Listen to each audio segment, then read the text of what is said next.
Today, we want to talk to you about the Arab Palestinian citizens of Israel, who are nearly 20% of the country's citizens. We, Arab citizens, are those who remained within the country's borders after Israel was established during the 1948 war, what we call the Nakba, for the tragic loss of our homes and heritage.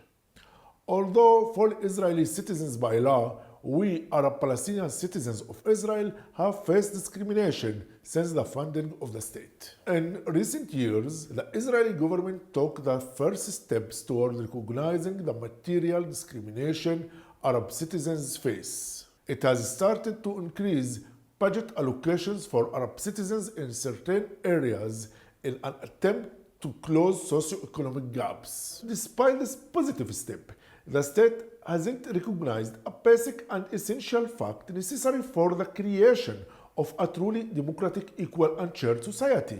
I'm talking about recognizing Arab citizens' national identity, our culture and language, the basic ingredients that unite us as a people. In fact, in the recent years, the government has done just the opposite by passing laws that harm the collective rights of Arab citizens. For example, in 2018, the government passed the National State Law, which removed the Arabic language as one of Israel's official languages. So, on the one hand, the government has invested in reducing socioeconomic gaps, but on the other, it hasn't only ignored our collective identity and culture, but actively tried to erase it. This painful reality hinders our ability to feel truly at home in our land.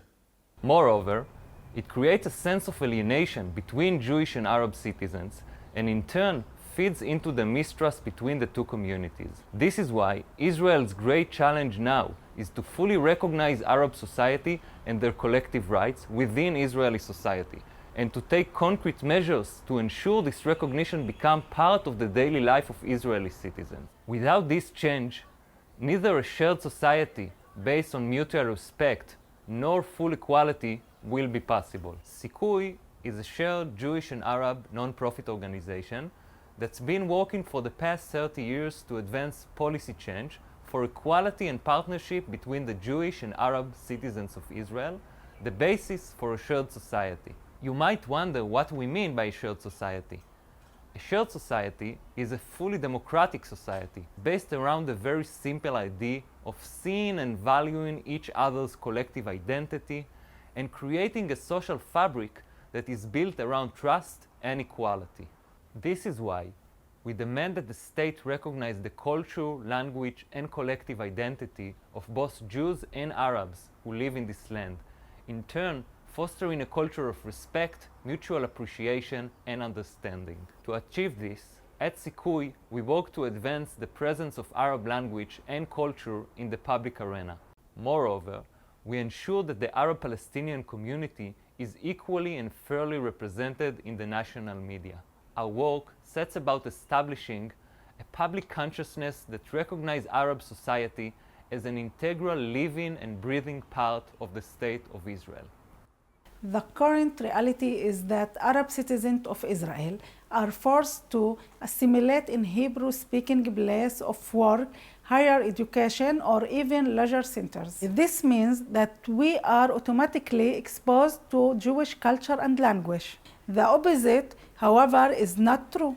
This imbalance increases the tension and the suspicion between the communities. And it is exactly for this reason that we work so hard in order to strengthen the collective identity of the Arab Palestinian community in Israel. In the eyes of too many Jewish Israelis, growing up and living their lives within the context of the conflict and the occupation, Arab culture and the Arabic language belongs to the enemy. In the last few years, more and more Arab citizens have broken traditional barriers and entered the Israeli public sphere. And Arab and Jewish citizens meet more and more in the job market, in mixed cities, on public transportation. But in all these spaces, our language, culture, heritage, and history are largely absent. The fact that you can go to a museum or a park and there isn't a single sign or informative text in Arabic is not only problematic,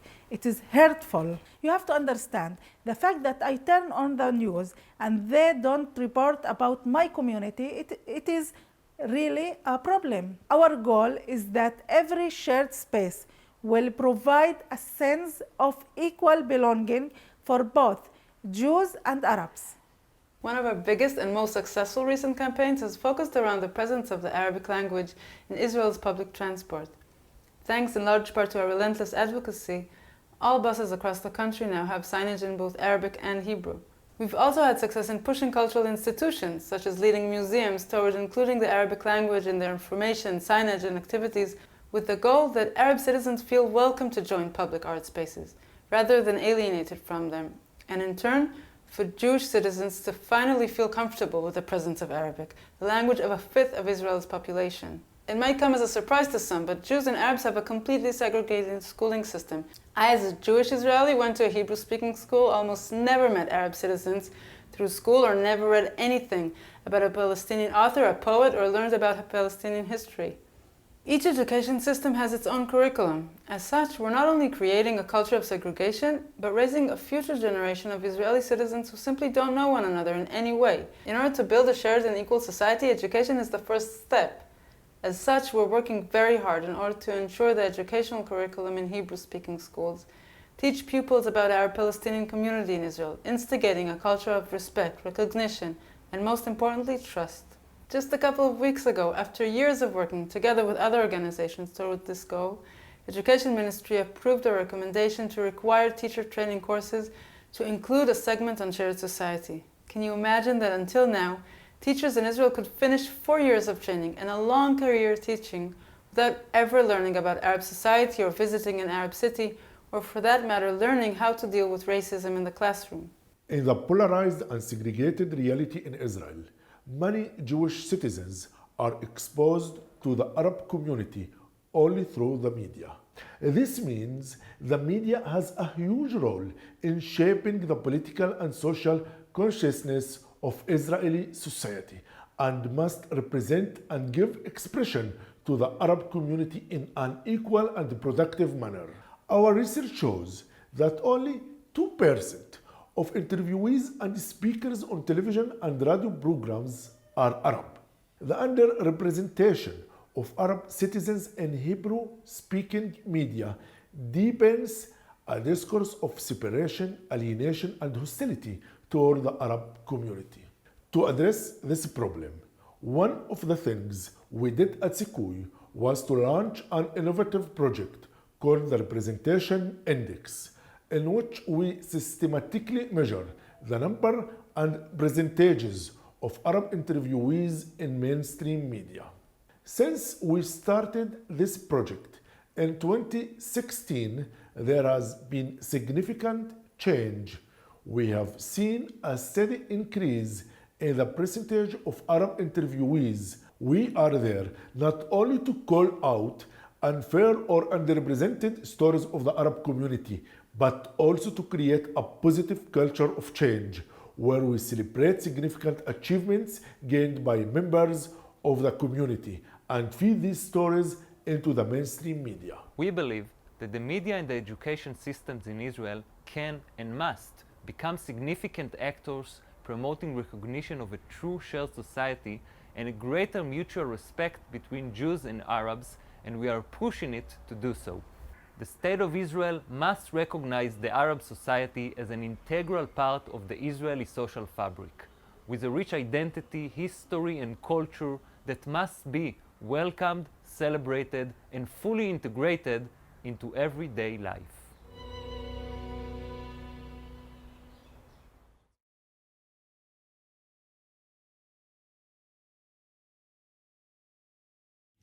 Do you know the Kohelet Policy Forum? If not, you should. Kohelet is the ideological birthplace and the lobbying engine for some of the most dangerous initiatives that emerged from the Israeli right wing in the last decade. Remember the nation-state law? Kohelet's work. Decriminalizing settlements? Kohelet. Delegitimizing conservative and reform Judaism? Kohelet. Promotion of annexation of the West Bank, Kohelet, Kohelet, Kohelet. Now, we could talk about their secret sugar daddies, Jeffrey Yass and Arthur Dunchik, two libertarian billionaires from Pennsylvania and big GOP donors. I could have talked about how they're trying to create an Israeli federalist society and export the Cato Institute and the dangerous MO of the Koch brothers from the US to Israel. We could talk how American taxpayers' money is paying for all of this through tax benefit to a nonprofit called American Friends of Kohelet Policy Forum. Instead, I wanted to talk to you about values. The partnership between the United States and Israel is based not only on shared security interests, but also, and maybe mainly, on shared values. First and foremost, a commitment to protect democracy, but also justice and peace. These shared values are under attack. The Kohelet Policy Forum is explicitly working to destroy the possibility of a sustainable two-state solution, pack the Supreme Court with ultra-conservative judges, weaken the rule of law, and undermine Israel's democracy. Progressive and liberal Americans and Israelis have been struggling for more than a decade under Netanyahu and for the past 4 years under Trump. Those shared values that we work so tirelessly to defend and promote are under attack, and Kohelet Forum is spearheading this attack. I want to take this opportunity to convey that we need your help in fighting Kohelet. We need you to help us fight against annexation and settlement expansion, against the attacks on the Supreme Court and civil society, and to support and strengthen the peace camp in Israel. We are Mechazkim, a progressive Israeli movement that believes in Israeli society's ability to fix those things that needs fixing and create a more just, more equal, more democratic, and more secure Israel. We urge you to find out more about Kohelet in our booth in this event and to strengthen the progressive and liberal voices in the US and in Israel. Thank you.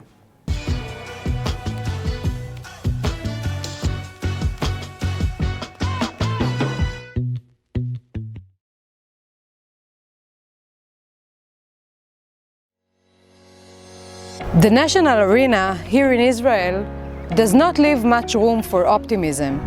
Elections after elections with no clear results, and Jewish Zionist politicians still doubt the legitimacy of partnership with Arab Knesset members.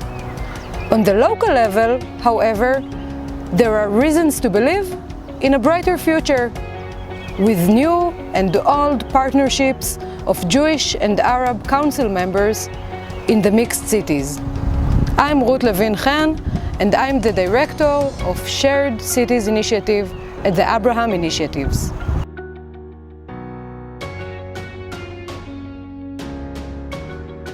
Today, 10% of Arab citizens live in the mixed cities of Nof HaGalil, Ma'alot Tarshiha, Akko and Haifa in the north, and Ramle, Lod and Tel Aviv Jaffa in the center of Israel. In this city, Jews and Arabs live in proximity to each other, a rare situation in Israel where separate communities is the norm. Most of the mixed cities had a majority of Arab population until 1948, while Nof HaGalil was established as a Jewish city and became mixed with more and more Arab citizens moving to improve their standard of living. The Abraham Initiative's Shared Cities Initiative was established after the last local elections in 2018, in which, for the first time, Arab council members were elected as part of the coalition in all 7 mixed cities. It created a tremendous new opportunity to build successful political partnerships. We believe that successful Jewish-Arab political partnership in the mixed cities will promote equality in the mixed cities, model the potential for other cities which are quickly becoming mixed, and highlight the benefits of political partnerships for the national level. In order to support these partnerships, the Abraham Initiatives is advocating for equal services for all residents of the mixed cities, including Arabs, investing in municipal capacity building, focusing on the Arab-Jewish environment both in the municipality itself and in the everyday life of the city, supporting a Knesset Shared Cities Caucus, conducting an annual conference and research, and studying other mixed cities globally. In addition to our work, which focuses on the relations between Jewish and Arab residents in the mixed cities, we also operate other programs that we at the Abraham Initiatives developed and had real success with, and we imported them to the mixed cities. One example is our shared learning program, which pairs neighboring schools of Jewish and Arab students to learn English together. There are many assumptions about how people feel about living together, and conventional wisdom in Israel is that people prefer the current segregated school system. We decided to check this assumption in a survey of mixed cities residents and found that most Jews and Arabs in the mixed cities are not looking for separate but equal, but as a matter of fact, they want core subjects to be taught jointly between neighboring Jewish and Arab schools. Our shared learning program that we are operating on a national level in partnership with the Ministry of Education is a fundamental step, building a bridge between the two communities. This is why we imported it to the mixed cities as well. And once impact is demonstrated, we believe the ministry will adopt the model and scale it across the Israeli school system. So the last local elections created a new reality in Israel in which Arab council members were elected to the coalition in all 7 mixed cities. In some of the cities, Arab council members were appointed as salaried deputy mayors. This is not to be taken for granted, because in Israel, council members are not paid for their work, so they do it voluntarily, in addition to their day job. Therefore, when a Jewish mayor appoints an Arab salaried deputy mayor in the mixed city, it provides that person with more formal authorities and time to really influence the municipal agenda. In Akko, there is an unusual partnership between the Jewish mayor, Shimon Lankri, of the Likud party, and Adham Jamal, who is a Palestinian salaried deputy mayor and a local leader in the Islamic movement. However, this is not the situation in all the mixed cities, and we believe that expanding salaried positions for Arab council members is a key to building successful political partnerships. In order to learn about the state of Jewish-Arab political partnerships, we held conversations with council members, activists, and city workers. We asked the council members about 3 main issues: the relations between Jewish and Arab council members, the ability to enact policy, and the impact of the partnership on attitudes and perceptions within the city. We learned that council members seem to be polite, expressing mutual respect. In some cases, there is also informal interaction beyond working hours. On the other hand, there were also cases of offensive, racist rhetoric directed against Arab council members, used also as a political strategy to show the Jewish voters, "I'm against Arabs." So, what factors contribute to the preservation of good relations? First of all, not discussing national politics in day-to-day management.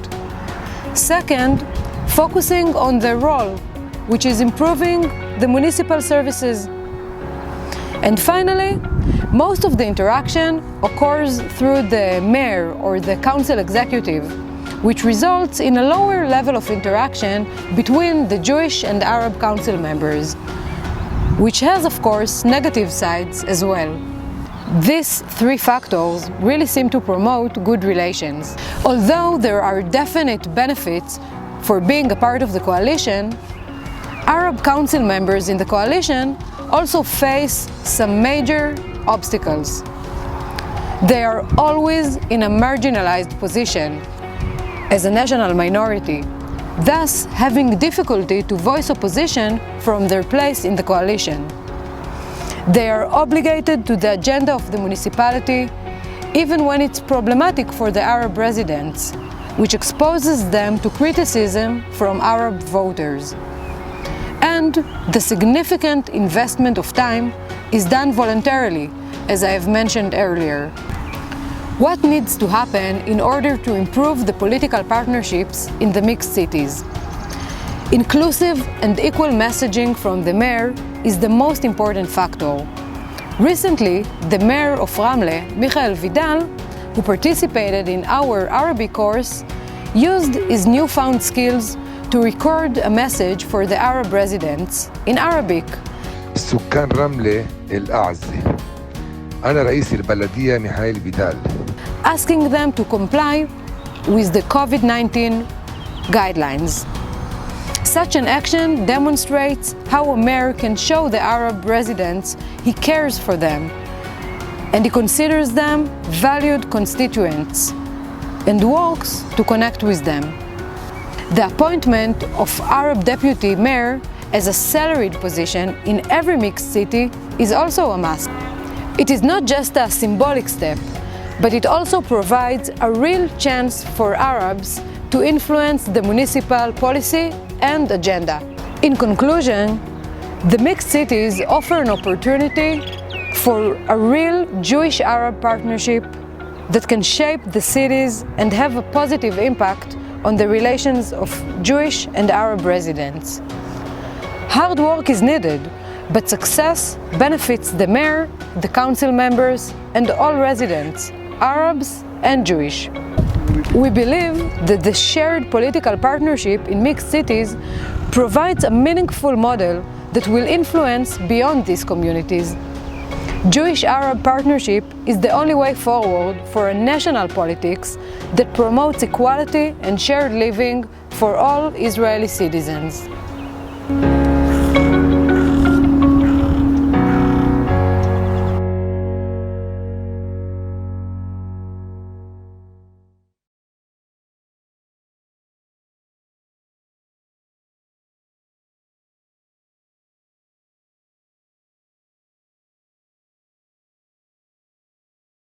The last Israeli government had 36 ministers. How many of them were Arabs? 0. 1 in 5 Israelis is Arab, but they have 0 government representation. Think about it. Almost 2 million Israelis are left out of the game. This might be the biggest flaw in Israeli politics. First, being morally wrong, with 20% of Israelis considered non-legitimate, but also strategically wrong, since the Israeli center-left will never return to power without the Arab votes. In fact, the only times the left has been in power in the last 30 years was because of the Arab vote. You might not remember this, but during Rabin's government, there was a narrow coalition backed by Arab MKs from the opposition. A few years later, Ehud Barak won the elections thanks to hundreds of thousands of Arab voters. So what happened? שלטון הימין בסכנה. המצביעים הערבים מגיעים בכמויות אדירות לקלפי. The right had understood the power of the Arab vote and went on to delegitimizing Arab elected representatives. And we went along with it. Last year, we at Have You Seen the Horizon Lately started to promote Jewish-Arab partnership as the center-left's only game changer. We understood that in addition to NGOs for shared society and coexistence, we also need a driving force whose eyes are fixed on forming a political alliance between the Jewish center-left and the Arab public. A year after we started this journey, and could only imagine Jewish-Arab political partnership being in the center of the political discourse, we can now say, the revolution is happening. While the Arabs declare they want to be a part of the political game, the Jewish public and their leaders realize the power of the Arab public, what they want, and why they should be included. Our commitment is to look forward and ask, where are we headed? It is time to form a true and strong political alliance with the Arab citizens of Israel and to have a shared vision of Israel's future. A Jewish-Arab government is the only one that will truly promote peace, democracy, and equality.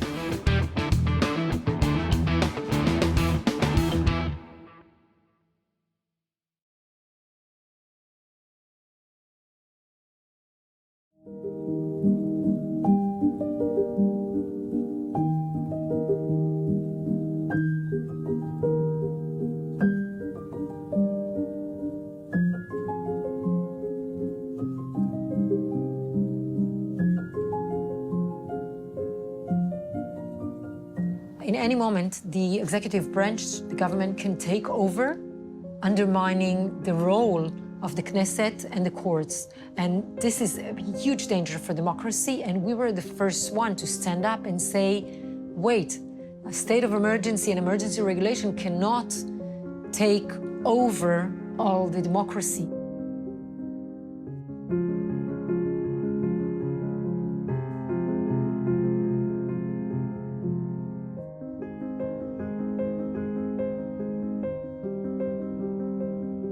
There are huge demonstrations going on throughout the country because of the political crisis from before Corona and since, and because of the reaction to the Corona crisis. חופש הביטוי וחופש ההפגנה זה אחד הדברים היחידים שנותרו לנו כאזרחים ללכת ולעשות ולהביע את מורת רוחנו על איך שהשלטון מתנהל, ובעצם להשמיע את הקול שלנו בתור העם, בתור האזרחים, במדינה שהיא דמוקרטית. If you take away our freedom of expression and our freedom of movement, then it's not a democracy. The task of a human rights organization in the midst of a crisis is a watchdog and a protector from those who want to weaken democracy and the rule of law.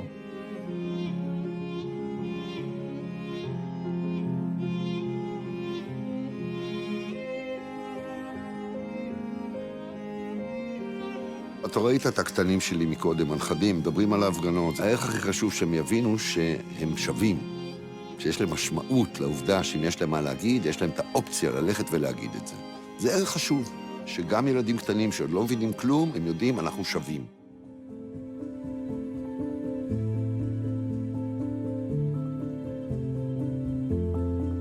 At the end of June, when the numbers start rising again, and we had a second wave starting, the government passed a legislation that allow the use of the Shin Bet to track people with COVID-19 and everybody that was in close contact with them.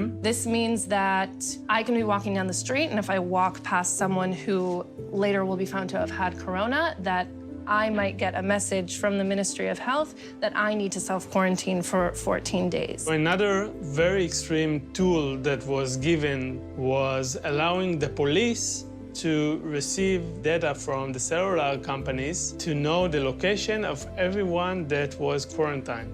On the face of it, during the crisis, it seemed maybe to most people like a good idea, but it's obviously a slippery slope and it has grave implications for democracy. Not to mention that there have been many, many mistakes and many people have been sent to self-quarantine that were never in the place that they were told they were. There's a slew of other implications for using this technology.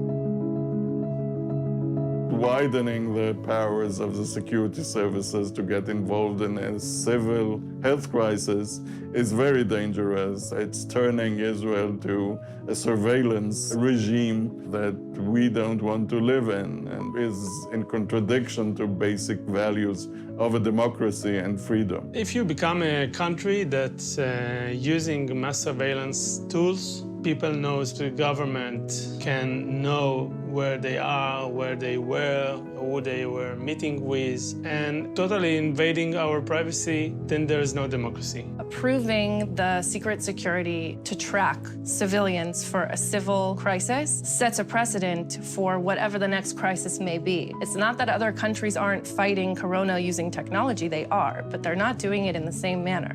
We need to find a balance between the authorities and fighting the crisis and preserving basic human rights and democracy. And it's not black and white, and it's not easy, but that's exactly why it's so important that we're here to call out when we see that this is a blatant infringement of human rights and civil rights.